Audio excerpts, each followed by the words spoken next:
At my husband's funeral, an unexpected drama unfolded. My daughter-in-law, Rebecca, caused a scandal with her words, claiming, "I have crocodile tears. I shouldn't even cry." But what really silenced her wasn't her shame. It was the will. What followed was the end of her show. I was left to navigate through the chaos. The church, once a place of solace, was filled with the fragrance of lilies and roses, James's favorites. Their sweet scent filled the air, but all I could smell was the heavy, stifling scent of grief. My hands shook as I sat in the front pew, eyes fixed on my husband's casket. 50 years of marriage, 50 years of memories, gone in a single moment. "Are you all right, Mom?" Emily's voice trembled, her hand holding mine tightly. Her eyes were swollen from crying, but I could only nod. Words failed me. What could I say? James, my rock, my everything, was gone. There was no substitute for him. His absence left a silence in my heart that no words could fill.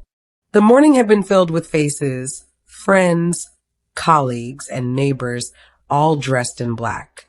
They came to pay their respects, offering their condolences. Some were familiar, others were strangers, faces I'd never seen before. People James had kept in touch with, even as I faded into the background, as many wives do. And then I saw them. Michael, my son, walked in through the side door, his wife, Rebecca, trailing closely behind. My heart twisted as I saw the man who looked so much like his father, tall, strong jawline, kind eyes. But today, those eyes were colder than I'd ever seen. Rebecca, ever the picture of composure, wore a designer dress and pearls that looked more suited to a corporate meeting than a funeral. She guided Michael with a hand on his back, her elegance stark against the rawness of the occasion. They hadn't visited James in the hospital during his final days. Not once. Too busy. Too many excuses. I felt a surge of bitterness.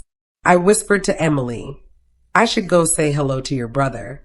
"Mom, don't." "Not now." Emily's voice was tight with emotion. She and Michael hadn't spoken in months, since the argument over James's medical care.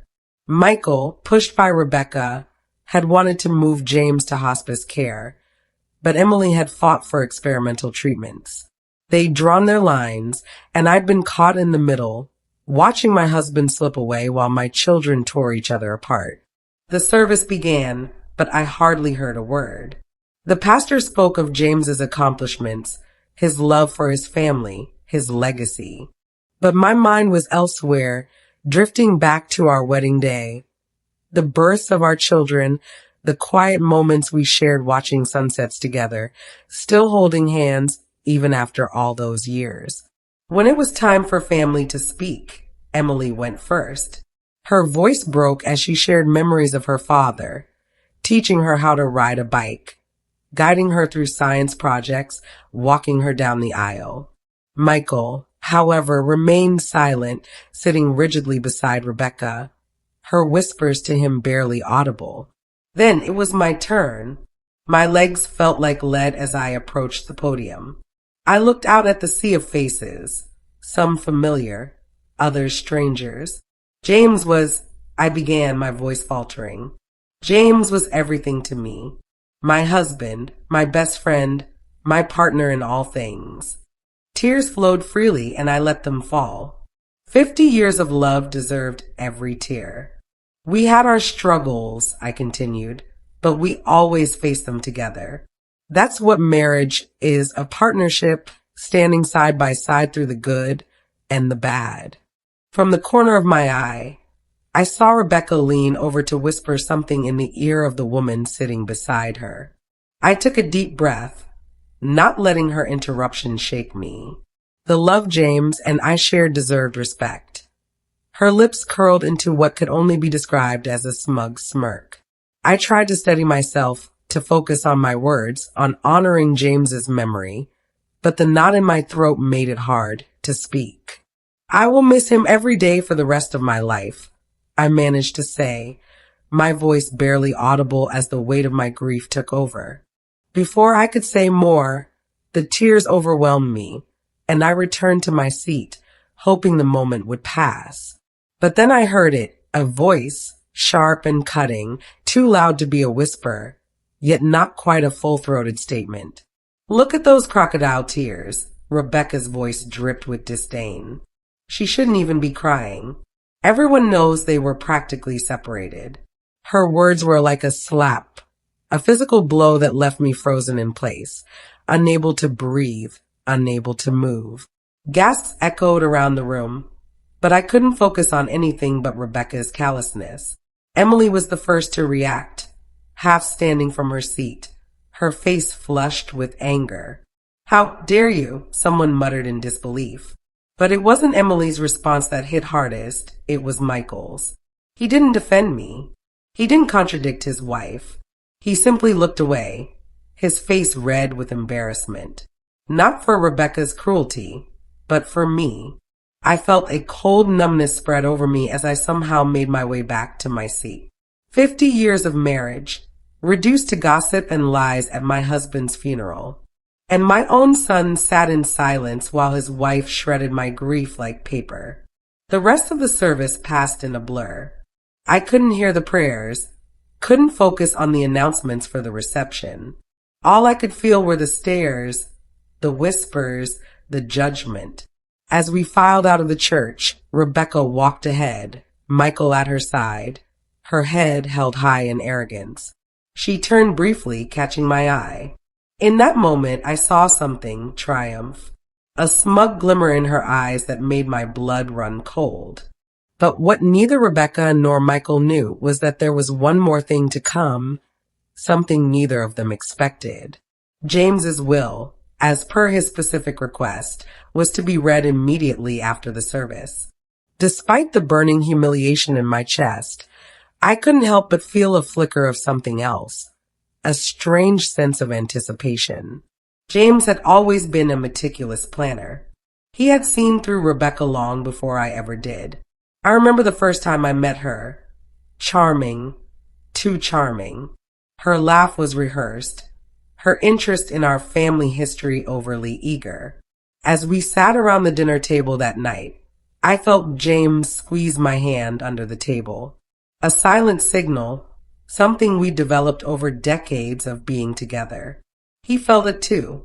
"She's just trying to impress us," he'd whispered later that evening when I voiced my concerns to him. Michael had been 38 at the time, starting to worry he'd never find someone. Rebecca was beautiful, intelligent, and apparently head over heels for him. Who was I to stand in the way of his happiness?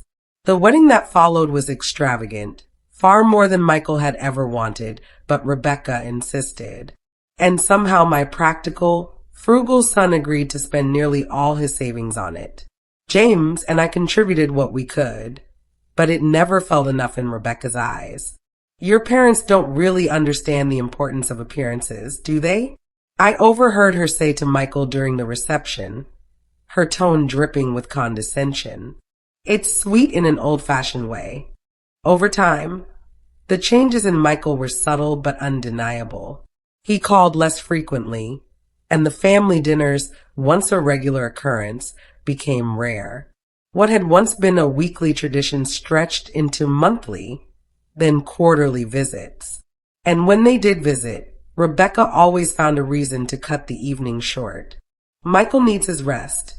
He's been working so hard," she'd say, though I could see the truth in my son's eyes. He wanted to stay. Then came the excuses.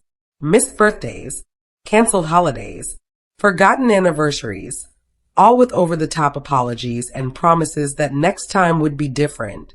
But next time never came. When Emily gave birth to her first child, Michael and Rebecca arrived 3 days late. "We had a charity event," Rebecca explained, her disinterest in her newborn niece apparent. "You know how important these connections are for Michael's career. Charity events, business dinners, networking opportunities, those seem to always coincide with family gatherings." Rebecca had ensured that Michael's calendar was always packed, leaving no time for phone calls, let alone visits. She had him right where she wanted him, Then the poison started to drip slowly and insidiously into Michael's ear. Rebecca would say, just loud enough for me to hear, "Your parents are so set in their ways. They mean well, but they just don't understand how the world works now." Or, "It's sweet how your mom still thinks she needs to take care of you. Some mothers just can't let go, can they?" The worst, though, was when she said, "They always make me feel like I'm not good enough for you. Like no one will ever be good enough for their precious son." At first, Michael would weakly defend us, but eventually he stopped. It became easier to agree with Rebecca, to keep the peace with his wife rather than confront the uncomfortable truth. But the real turning point came 3 years ago when James was diagnosed with cancer. The doctors were optimistic. They'd caught it early, but the treatment would be aggressive and expensive. That's when Rebecca began to speak up, suggesting we discuss care options. "These treatments will drain your retirement savings," she said matter-of-factly. "And for what?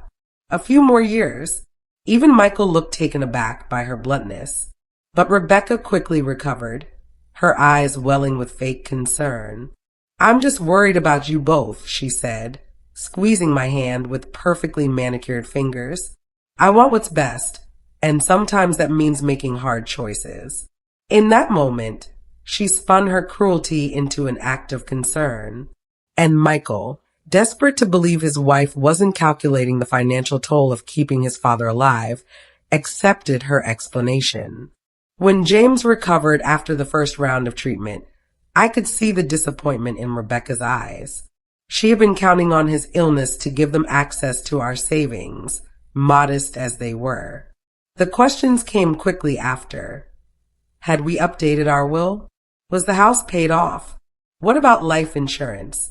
All asked with feigned casualness, as if she were merely interested in our well-being. James saw through it all. One evening, after another uncomfortable family dinner where Rebecca had grilled us about our finances, James led me to his study. "I need to make some changes," he said quietly, pulling out a file of legal documents. "I've been thinking about this for a while." I nodded, understanding immediately. "Michael won't like it," James sighed, looking suddenly older than his 73 years. "Michael isn't thinking clearly. Hasn't been for years, but someday he'll see the truth. And when he does, we need to make sure he's protected. The boy we raised is still in there, Tab. He's just lost right now."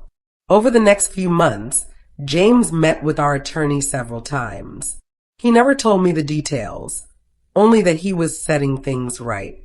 When the cancer returned last year, more aggressive than before, James seemed almost at peace with it. One night, as I sat by his hospital bed, he looked up at me and said, "Promise me something.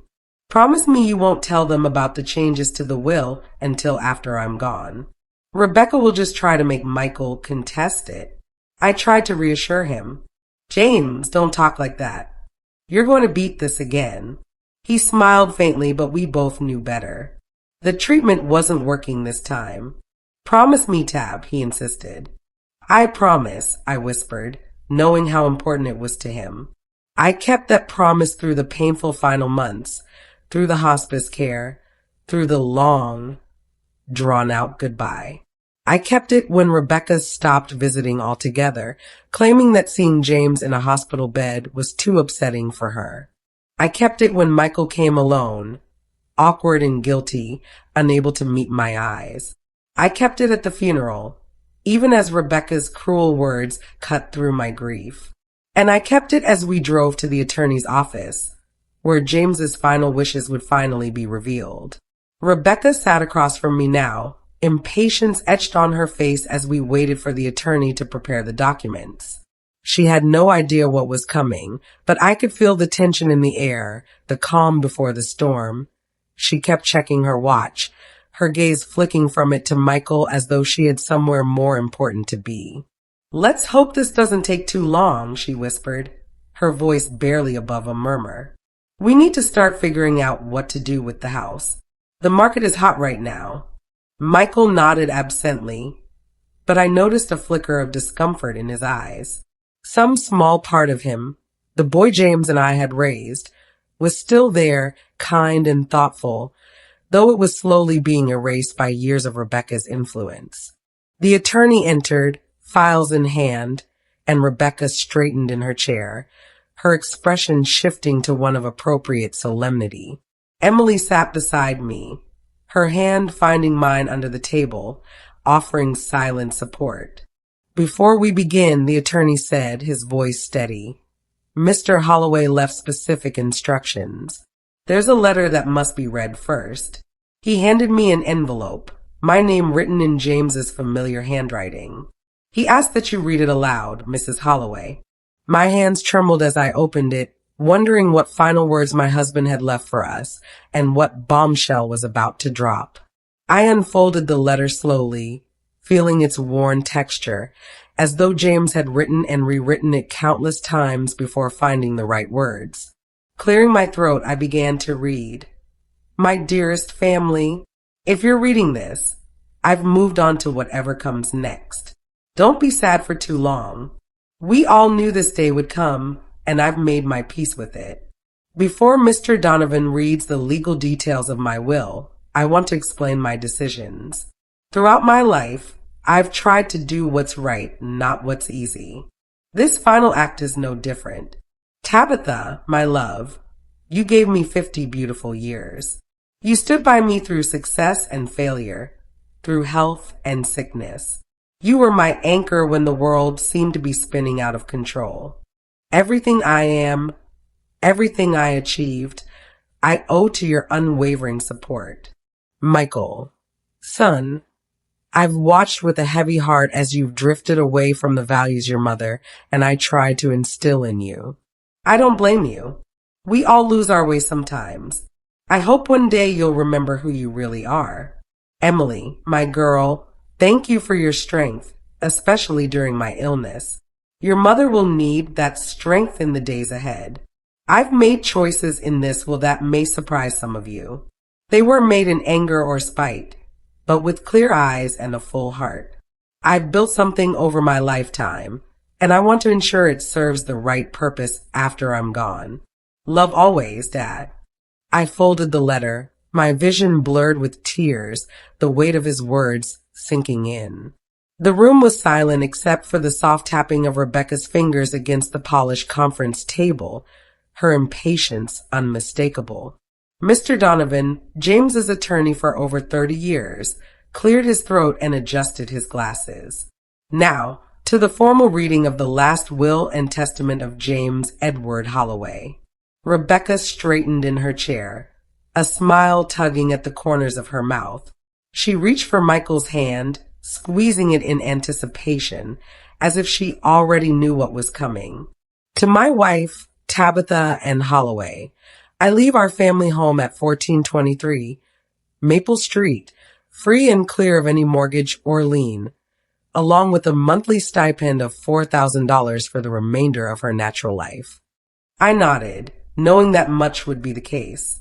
Our home wasn't grand, but it was ours, filled with 50 years of memories. To my daughter, Emily Claire Holloway Jensen, I leave the sum of $100,000 and my collection of first edition books, which she has always admired. Emily gasped softly beside me. The books were valuable both monetarily and sentimentally, things we had discussed for years, things that connected us to James's past and to the long history of our family. To my son, Michael James Holloway, Mr. Donovan continued, his voice steady, I leave the sum of $10,000. Rebecca's head snapped up, her smile fading into a look of disbelief. That's it, she hissed, her voice sharp with frustration. Michael sat frozen, confusion painting his features. Mr. Donovan raised a hand, signaling he wasn't finished yet. However, he continued, I have established a trust fund in the amount of $250,000 for my grandson, Jacob Michael Holloway, to be used exclusively for his education and well-being. What does exclusively mean? Rebecca demanded, her voice laced with suspicion. It means, Mr. Donovan explained patiently, that the funds can only be used for expenses directly related to Jacob's education, health care, and basic needs. Mrs. Holloway and myself are named as co-trustees. I watched Rebecca's face flush with anger as she processed the news. She had been counting on a substantial inheritance, money she could control. Instead, James had ensured that our grandson would be taken care of, but in a way that Rebecca couldn't manipulate. As for the remainder of my estate, Mr. Donovan continued, including my investments, retirement accounts, and the proceeds from my life insurance policy, I leave to the James and Tabitha Holloway Foundation, which I have established to support medical research for pediatric cancer treatment. Rebecca shot to her feet, her fury palpable. This is ridiculous. There must be some mistake, she sputtered, turning to Michael. Say something. This can't be legal. Michael looked stunned, as if he had been slapped. Dad left almost everything to charity, he asked, his voice betraying shock. Mr. Donovan nodded. Mr. Holloway was very specific about his wishes. The foundation was something he and Mrs. Holloway discussed for years, ever since your sister Sarah passed away from leukemia. Sarah, our firstborn, the daughter we lost when she was only 7. The pain had dulled over the years, but it never truly went away. James and I had often talked about doing something meaningful in her memory, but I hadn't known he had actually followed through with it. This is outrageous. Rebecca sputtered, her voice growing shrill. We'll contest it. Michael is his son. He deserves his fair share. Mrs. Holloway, Mr. Donovan said calmly. I should inform you that Mr. Holloway anticipated a challenge to his will. He left extensive documentation explaining his decisions, including detailed records of financial assistance already provided to Michael over the years, totaling well over $300,000. Rebecca's face paled. The loans Michael had asked for over the years, the money for business ventures that never materialized, for the down payment on the house Rebecca insisted they needed, for the luxury car she claimed was essential for making the right impression. James had never asked for repayment, but he'd clearly kept meticulous records. He can't do this, Rebecca whispered, but her voice lacked the conviction it had earlier. It's not fair. It's perfectly legal, Mr. Donovan replied. And in my professional opinion, it would be unwise to contest it. Emily reached over and squeezed my hand, offering her silent support. I squeezed back, grateful for her presence. I hadn't known about this part of James's plan, but I wasn't surprised. He had always believed in doing what was right, even when it wasn't easy. The meeting concluded shortly after, with Rebecca storming out without a word. Michael lingered behind, looking lost. Mom, he said softly, his voice small. I didn't know about the foundation, about Sarah. There's a lot you don't know, Michael, I replied, my voice gentle. But maybe now you'll start asking the right questions.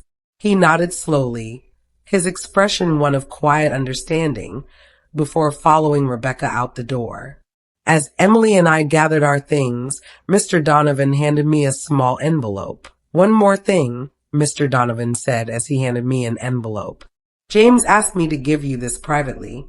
Inside was a single key and a note written in James's familiar handwriting, for when you're ready. All my love, Jay. The morning after the will reading, I found myself standing in the kitchen, mechanically making coffee. I hadn't slept much, my mind spinning with thoughts of Rebecca's outrage, Michael's confusion, and the mysterious key that now sat on my counter. What was James trying to tell me that I didn't already know? My thoughts were interrupted by the sharp ring of my phone. It was Emily. Mom, have you seen what Rebecca posted? She asked, her voice tight. My stomach dropped. No. What now? She's on Facebook telling everyone that you and Dad manipulated him into changing his will when he was sick, Emily continued, barely able to contain her anger. She's saying you both took advantage of his weakened state to punish Michael. I sank into a kitchen chair, suddenly exhausted. That's absurd. James was completely lucid until the very end. I know that, and you know that, Emily said, her voice firm. But she's painting herself and Michael as victims. She's tagged family members and mutual friends. I closed my eyes, a headache beginning to pulse behind my eyes. Let her rant. People who really knew your father won't believe it. But the damage was already spreading. Within hours, my phone was buzzing nonstop with texts and calls. Some offered their support, while others questioned James's decisions. A few even suggested I do the right thing and share the inheritance with Michael, almost as if on cue. The doorbell rang, and I walked to the door. Through the peephole, I saw Michael standing on my porch. He looked terrible, unshaven, dark circles under his eyes. I hesitated for a moment, then opened the door. Mom, he said, his voice hoarse, we need to talk. I motioned for him to come inside and sit down. He settled onto the edge of the sofa, looking uncomfortable in the home he once knew so well. Rebecca wants me to contest the will, he blurted out. She says Dad wasn't thinking clearly because of the medication. She thinks we can prove he was being manipulated. By me, you mean, I said flatly. Michael had the decency to look ashamed. I didn't say that, but she did. He ran a hand through his hair, a gesture so reminiscent of James that it made my heart ache. She's upset. We were counting on the inheritance to pay off some debts. What kind of debts, Michael? I asked, trying to keep my voice steady. He looked away, avoiding my gaze. Rebecca has expensive tastes, and her business ventures haven't been as successful as she claims. So, she married you expecting your father's money to solve her problems? I asked, my voice cold. That's not fair, Mom, he muttered, looking uncomfortable. Isn't it? I replied. When's the last time she showed any genuine interest in your father, in me, in this family? He didn't answer, and his silence spoke volumes. Your father loved you, Michael. But he wasn't blind. He saw what was happening, how Rebecca was isolating you, how she was always angling for money. Dad could have talked to me if he was concerned, Michael argued weakly. Would you have listened? I challenged him. Or would you have just reported everything back to Rebecca, who would have convinced you we were just being difficult as usual? His silence confirmed what I already knew. If you contest the will, I said quietly, my heart aching for him, you'll lose and you'll destroy whatever relationship we have left. Is that what you want? No, he whispered, his voice barely audible. But I don't know what to do. Rebecca's furious. She says I have to choose between her and you. My heart broke for my son, trapped in a marriage built on manipulation and control. That's not love, Michael, I said softly. That's possession. He stood up abruptly, as if the weight of the conversation was too much to bear. I should go. I needed to see you. Michael, I called as he reached the door. Your father left something for you. Something that's not in the will. He turned, confusion written across his face. What? A chance to remember who you really are. After he left, I found myself sitting alone in the quiet house, surrounded by memories of James. His favorite armchair still held the shape of his body, as if he had just left it moments ago. The collection of model trains he had so lovingly worked on for years, each one a testament to his passion. And the family photos that lined the walls, chronicling a life we had built together. I picked up the mysterious key again, turning it over in my hands, trying to make sense of it. What had James left for me to discover? That evening, as I sorted through a stack of sympathy cards, the doorbell rang again. This time it was Rebecca. She stood there impeccably put together in an expensive suit, her face a perfect mask of practiced concern. Tabitha, she cooed, her voice dripping with syrupy sweetness. I thought we should talk woman to woman. I nearly slammed the door in her face, but curiosity won over. I stepped aside, allowing her to enter. She glanced around the living room, her eyes taking in everything with a critical, calculating gaze. This house has so much potential, she remarked, her tone suggesting she was already imagining the possibilities. With the right renovations, it could be quite valuable.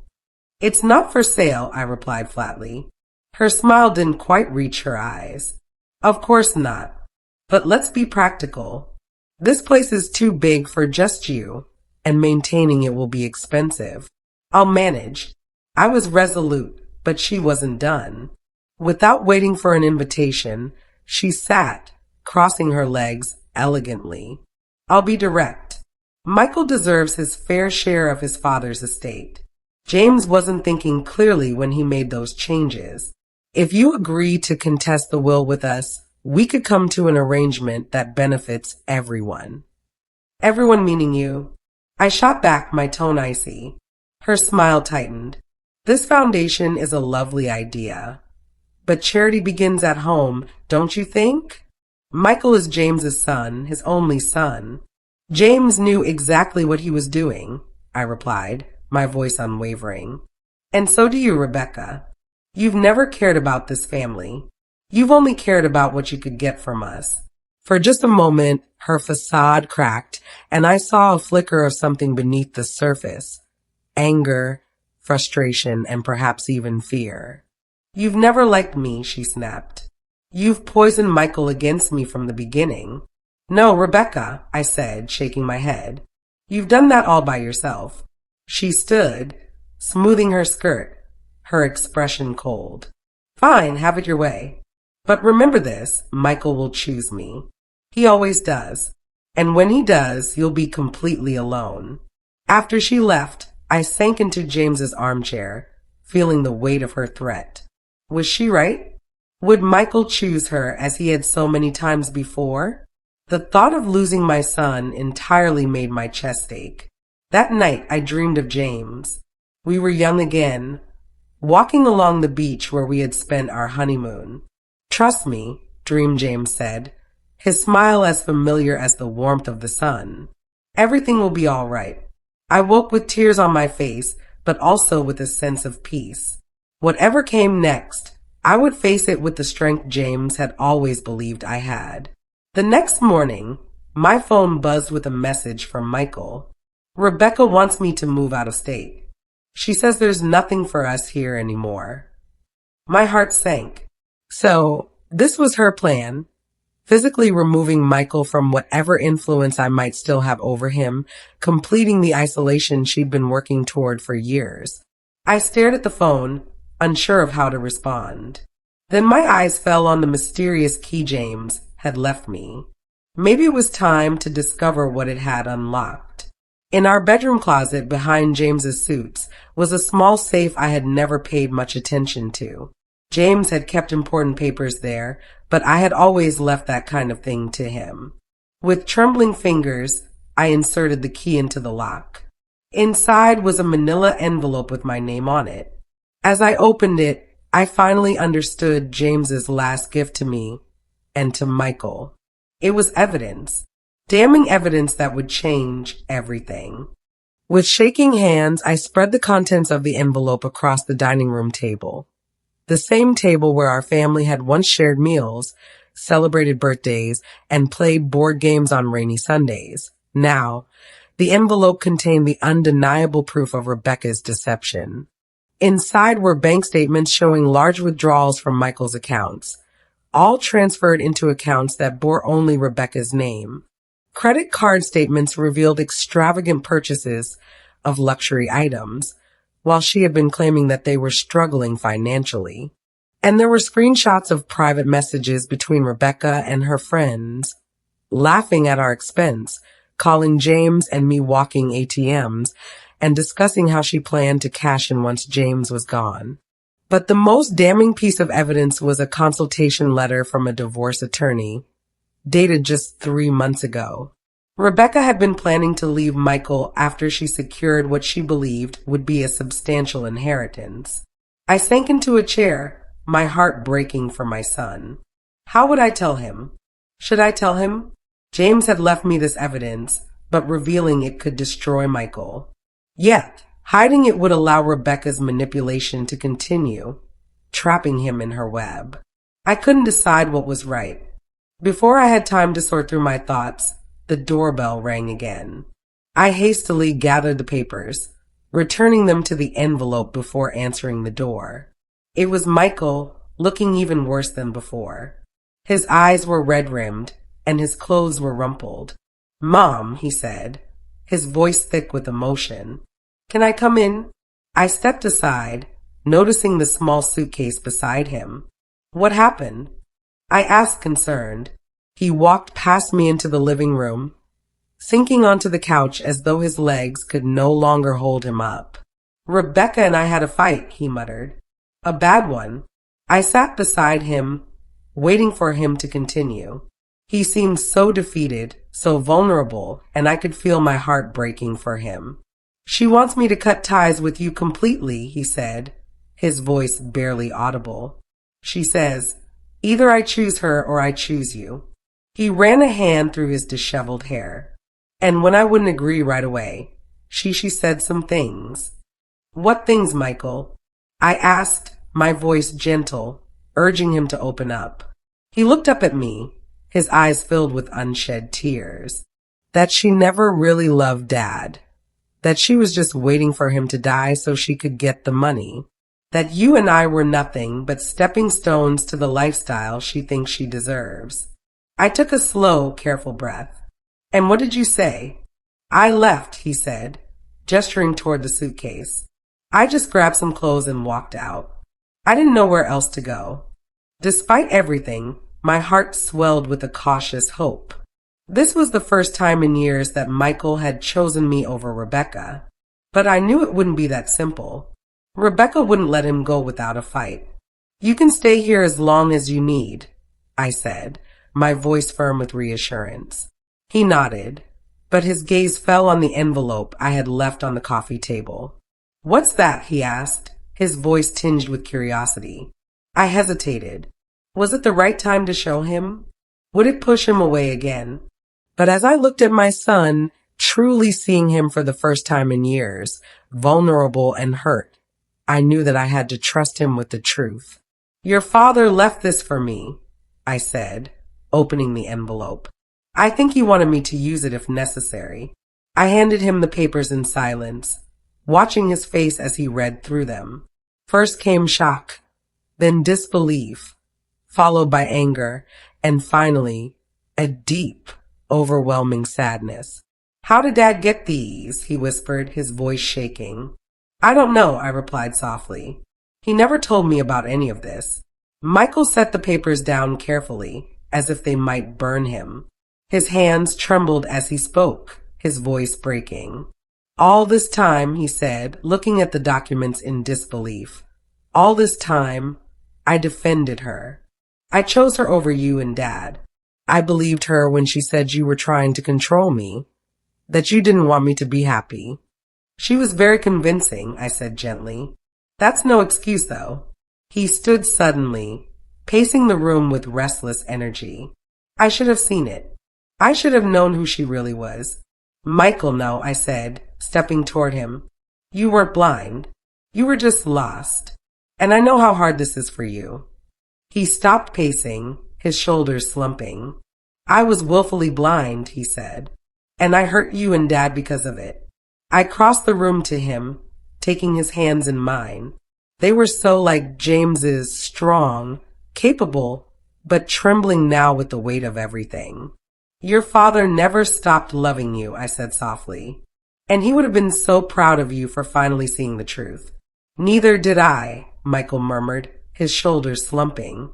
"How can you forgive me so easily?" I squeezed his hands gently, because that's what parents do. And because I know the real you is still in there, the boy your father and I raised. Kind, thoughtful, honest. Rebecca didn't destroy him. She just buried him for a while. Michael pulled me into a hug, something he hadn't done in years. For a moment, we just stood there, mother and son, starting the long, slow journey of healing. That night, after Michael had settled into his old bedroom, I sat in James's chair, the familiar space enveloping me in his absence. It felt like he was still here, his presence surrounding me. You knew, didn't you? I whispered to the empty room. You knew she would push too far eventually.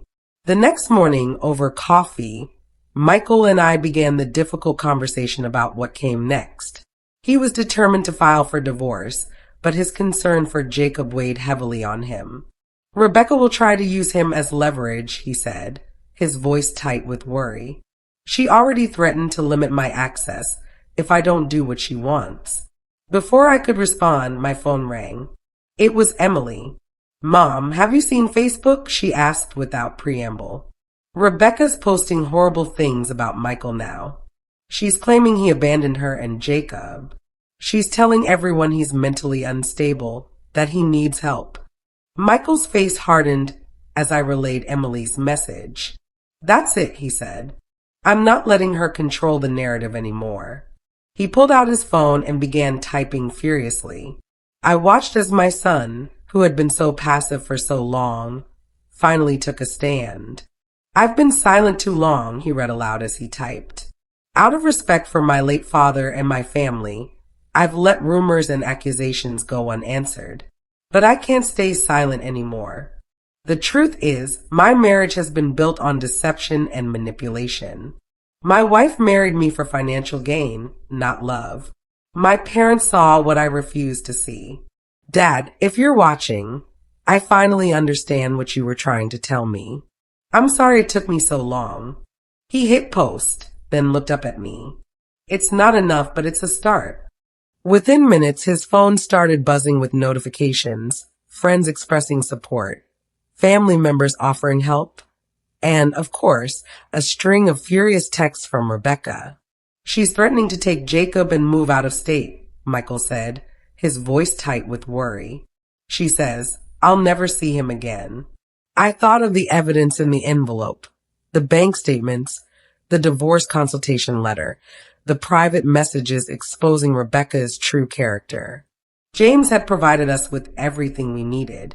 She won't take Jacob anywhere, I said, a new determination rising within me.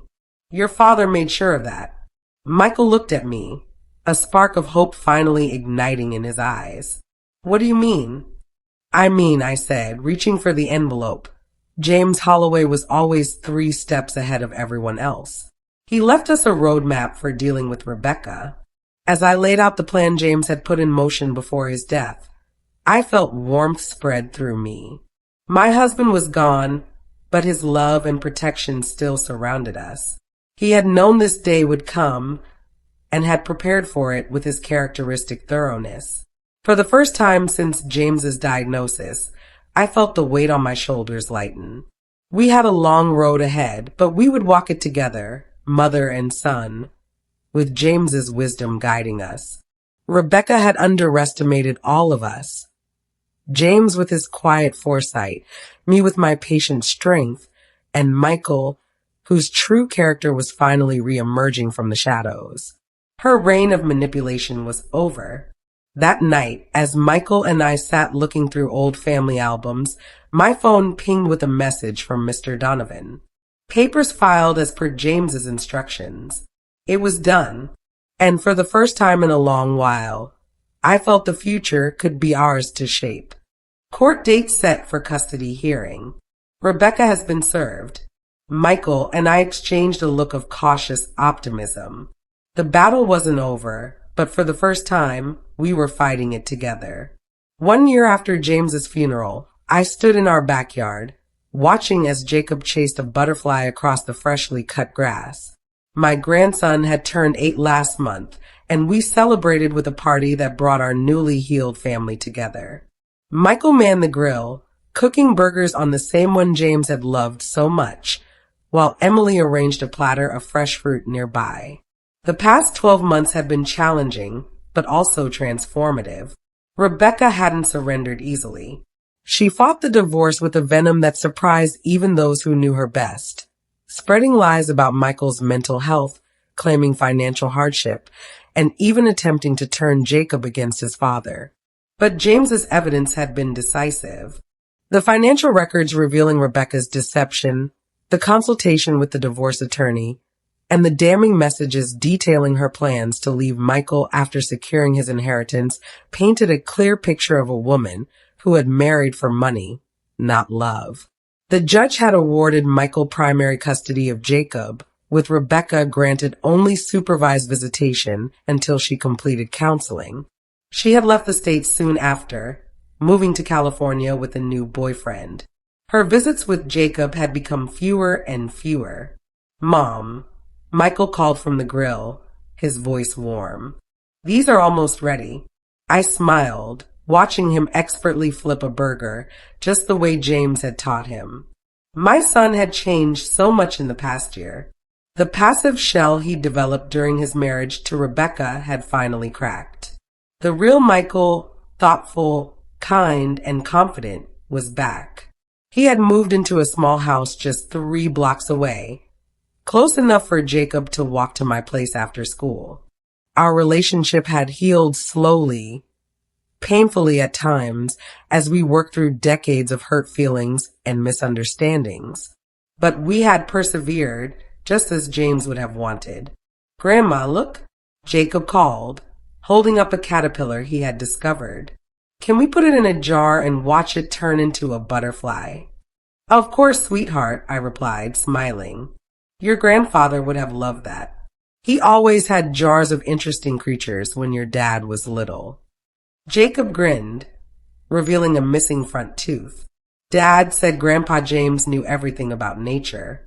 He knew quite a lot, I agreed, feeling the familiar ache that came whenever James was mentioned. The pain had softened over time, shifting from a sharp stab to a gentle ache, like an old injury that flares up in cold weather. After lunch, while the kids played a board game on the patio, Michael and I cleared the dishes. We worked in comfortable silence until he spoke. "I found something yesterday going through some old boxes in the garage," he said, pulling out a small, worn leather notebook from his pocket. "I think it's Dad's journal." My heart skipped a beat as I recognized it. James had carried that notebook with him everywhere during the last year of his life, jotting down thoughts and observations. I had assumed it was lost. "Have you read it?" I asked, my voice quiet with anticipation. Michael shook his head. "It didn't feel right without you." We sat down at the kitchen table, the journal between us. With trembling fingers, I opened to the first page, dated shortly after James's diagnosis. "I've been thinking about legacy," James had written in his familiar slanted handwriting. "Not the money or property. Those are just things. The real legacy is the values we pass down, the lessons we teach, the love we share that continues after we're gone." I read aloud, my voice soft, carrying the weight of James's words. Michael listened closely, occasionally wiping away a tear. Page after page revealed James's thoughts during his final months. His concerns for Michael, his pride in Emily, his unwavering love for me, and his meticulous planning to ensure we were all protected after he was gone. Near the end of the journal, one entry stood out. "Tabitha thinks I'm being too harsh with the will. She believes Michael will eventually see through Rebecca without my intervention. Perhaps she's right. She usually is about these things. But I can't leave it to chance. I've seen the pain in my son's eyes, the way he's torn between his wife's demands and his love for his family. I have to give him a clear path back to us, even if it means making difficult choices now. I have to trust that the young man Tabitha and I raised is still in there, fighting to get out. And when he does break free, we'll be waiting with open arms, ready to welcome him home." Michael's shoulders shook with silent sobs. "He knew," he whispered. "He knew I was trapped, and he found a way to free me." I reached across the table, taking his hand in mine. "Your father always saw more than he let on. He believed in you, even when you didn't believe in yourself." Later that evening, as the sun set over the backyard, where James and I had spent countless summer evenings, I sat alone on the porch swing he had built decades ago. The journal rested in my lap, open to the final entry. dated just 3 days before his death. My dearest Tabitha will find this someday when the time is right. My love, you have been my heart, my soul, my very breath for 50 years. When you read this, I will be gone. But please know that my love for you continues beyond this life. The hardest part of leaving is knowing I won't see your smile, feel your touch, hear your laugh. But I go peacefully, knowing I've done everything I can to protect our family. Remember what I always told you about gardening? Sometimes you have to prune away the diseased branches so the healthy ones can thrive. Rebecca was the disease threatening our family tree. By the time you read this, the pruning will be done and healing will have begun. Trust the process, my love. Trust in Michael. And most importantly, trust in yourself. You are stronger than you know. Until we meet again. All my love, James. Tears flowed freely down my cheeks as I closed the journal, feeling the depth of his love and wisdom. The porch swing creaked gently, almost as if James were sitting beside me, pushing it with his foot, just as he had always done. Grandma, Jacob's small voice startled me from my reverie. He stood in the doorway, his pajamas rumpled, his stuffed bear tucked under one arm. Dad said I could stay with you tonight. Is that okay? I wiped my eyes and smiled. Of course, sweetheart. You can sleep in the guest room, or... I hesitated for a moment before continuing. You can sleep in Grandpa's study on the pull-out sofa. He always said it was the best spot in the house for sleeping. Jacob's face lit up. Really? In Grandpa's special room? Really, I said, my heart swelling. He liked that, I think. After tucking Jacob into the sofa bed, surrounded by James's books and model trains, I paused in the doorway. My grandson's tousled head rested on the same pillow where James had taken countless afternoon naps. The circle of life continuing despite loss and grief. Michael appeared beside me, watching his son sleep. Thank you, Mom, he whispered, his voice full of emotion. For everything. I leaned against him, drawing strength from his steady presence. Your father would be so proud of you, of all of us together, I whispered. We gently closed the study door behind us and made our way back to the porch. The warm night embraced us, the sky clear and dotted with stars, exactly the kind of night James had always cherished. Do you think he knew how it would all turn out? Michael asked, his gaze fixed on the constellations his father had taught him to identify as a child. I thought of the journal, of James's meticulous planning, and the way he had orchestrated his final act of love from beyond the grave. Yes, I replied, my voice steady. He knew exactly what he was doing. He always did. As we sat there in comfortable silence, a deep sense of peace washed over me. The pain of losing James would never fully fade, but it had transformed into something beautiful, a renewed family, stronger than before, bound by a love that transcended even death. James's last act of love hadn't just been the will that silenced Rebecca's cruel accusations. It was the path he had laid out for us, guiding us back to each other when we needed it most. And for that, I would be eternally grateful.